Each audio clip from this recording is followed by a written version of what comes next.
Hey everybody, it's Saturday, the day before my long run, and I just wanted to put a short piece in at the start of this video. I did I fall out of love with reading? Not really, but I kind of converted to audiobooks because I felt like I was able to just kind of absorb them far more than when I read a book, physical book, which is a real shame actually because I think there's something really nice about turning a page of a book. But anyway, my colleague bought me a book, and I had that initial feeling of, oh, this is a book. It means I have to find some time to sit and read it. And I've just ploughed through it. And it's this one here, Running Cheaper Than Therapy. I won't dive in and try and give you kind of little snippets from it because it's just full of facts and things to remember. And it's just, I just opened the page here and it talks about things we hate about running. Bugs in your mouth. There you are, out running in the forest on a hot sunny day. You've remembered to wear running glasses, mostly because you don't want bugs flying in your eyes. So that's a problem solved, right? Well, the trouble is that to complete a run, you have to kind of breathe. And every time you do that, a bug flies in your mouth. Early lunch. It's just full of great wisdom. And I thought I'd just say, this book is worth the read. It's not that long. It's how many pages? It's 200 pages. So that's interesting. And the other thing I want to think about or talk about, I suppose, is I've invested a lot of time recently in not only the physical side of this, but the mental side of it, and being mentally strong and confident and positive. And I've been watching hours of documentaries, whether it's about competitor for the Ironman, whether it's cycling, swimming, feats of endurance, just things that humans are doing which until, let's say, recent years seemed impossible. People are pushing the limits, if you like, of what the body was thought to be able to accomplish to new levels, even looking at kind of 100-mile races and what people are doing. And I just started to think, actually, and I started to listen a lot to what these people were saying, and it all comes down to the same thing.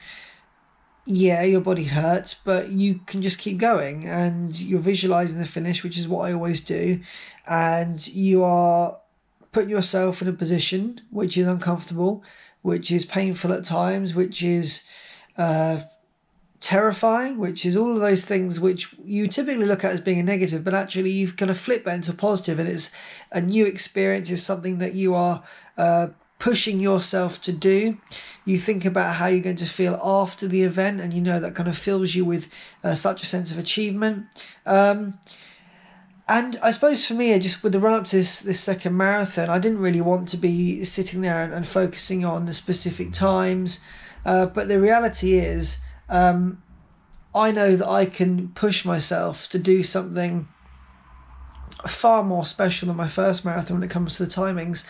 And it's simply going to be a case of, on the day, me getting into that mental zone and just locking in to the pace I know and just delivering. And it's likely that it will be difficult and it will be hard because I'm doing something at a more intense pace. And I am having those high expectations.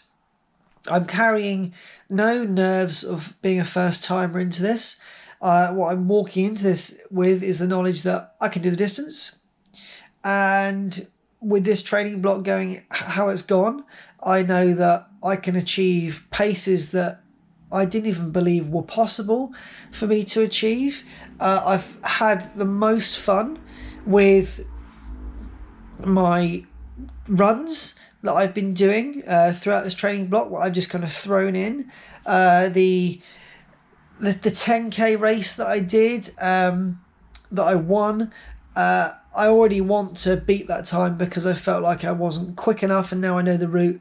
I can enjoy it even more. So there's that. I did obviously the trail race, which was hard work. It was horrible, but very fulfilling. There's Luke course I did recently. Just the things I'm able to take part in have been so rewarding, and I've had so much fun with it. And of course, the 25k race as well, which was the first race I did off the back of my marathon. It's just been such good fun, and I feel mentally more ready for this than probably I do physically. And the only reason why I say it is because I think physically there is always somewhere else I can go. I can always be stronger. I can always do more work at the gym. I can always get faster. Mentally, I just feel right now I'm in a place that I can't comprehend another level of positivity right now. I'm kind of where I feel like I want to be, which is just loving everything I'm doing, filled with enthusiasm for what is ahead of me, excited about the possibilities of what I can do post-marathon, because ultimately everything I'm doing right now is kind of funneling down into this one race. And there's not as much wiggle room right now for me to kind of go out and just explore and just, if you like, kind of risk running up and down the trails like a bit of a loony, just in case. I've got that slight, if you like, someone on my shoulder just saying, "Whoa, steady on now, don't get too excited." But when this marathon is over, and I'm looking forward to being able to report a finish, first and foremost, at the second marathon, and then hopefully, if all goes to plan, fingers crossed, a performance that I can be really proud of and something that I've worked hard at. But it's only been a couple of months. That's the other thing to remind myself. I did a marathon in April, middle of April, and just a couple of months later, here we are now with a marathon just 2 and a bit weeks away. And I'm looking, to knock a significant chunk of time off of it, assuming all goes the way it's supposed to go. So, yeah, I'm just feeling very fulfilled right now. I'm feeling like my confidence levels are incredibly high. I've had a handful of runs that haven't gone to plan, but I've taken the positive from it that actually, these things are going to go wrong when you're pushing yourself as hard as you are, when you're choosing to run in conditions that are different to what you trained in before. So I've not looked back on anything that I've done in this training block with any sort of sense of regret whatsoever. I just wish I'd actually even spent more time diving into some races, because I think the race conditions and the experience has actually transformed the way I run as well, and given me a boost of self-esteem to know that I don't want to use the word contend, but I can turn up to a race and really give it a good go. I'm not necessarily there to win. I'm just there to take part, but to know that I can achieve some of these distances now, some of them more comfortably than others, but it's really, really cool. It's very, very cool.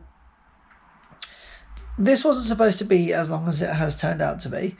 It was just supposed to be a quick thought before my long run tomorrow, but it's turned into kind of one of those reflective chats, I suppose. And yeah, what's the takeaway from this? The takeaways are that, it's not just about, in my opinion, it's not just about being physically ready. I think the mental side of things is even more important, because your legs will give up on you before your mind will, if you let it. So it's just really important. And I guess another thing I was just thinking about, why this all came about, the reason why I even had this train of thought was because I was reading through the marathon guidelines, and there are no earphones, nothing. You can't listen to music at this marathon. And I started thinking to myself, oh gosh, a little moment, not a moment of panic, but my first marathon, when it got tough with that 20-mile bit, I had a playlist, and I put my earphones in, and I just kind of switched off, listened to music, and I thought to myself, I'm not listening to any music at all in this training block. I don't need it.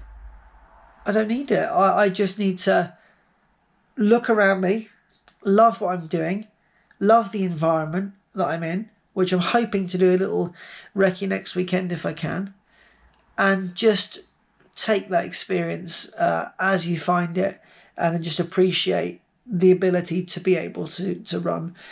So yeah, I'm just feeling great. I'm feeling so great, and I'm feeling very, very, very excited about this marathon. And what I'm actually going to do as well is just enjoy this taper period and not be too too hard on myself. Just, run as much as I feel I need to, look after myself, eat well, have fun with family and friends, and just relax. Treat it as any other long run, and we will see what is in store. But so have a look at this book. This one was, it's got a US barcode on it, $15. I don't know what the availability is in the UK. Obviously, I live in the UK, but I don't know where my colleague purchased this. And what do you feel? What do you feel about that? The mental side of things, investing time mentally, and building strength there as well as physically. Anyway, we'll catch you tomorrow on the long run. Take care.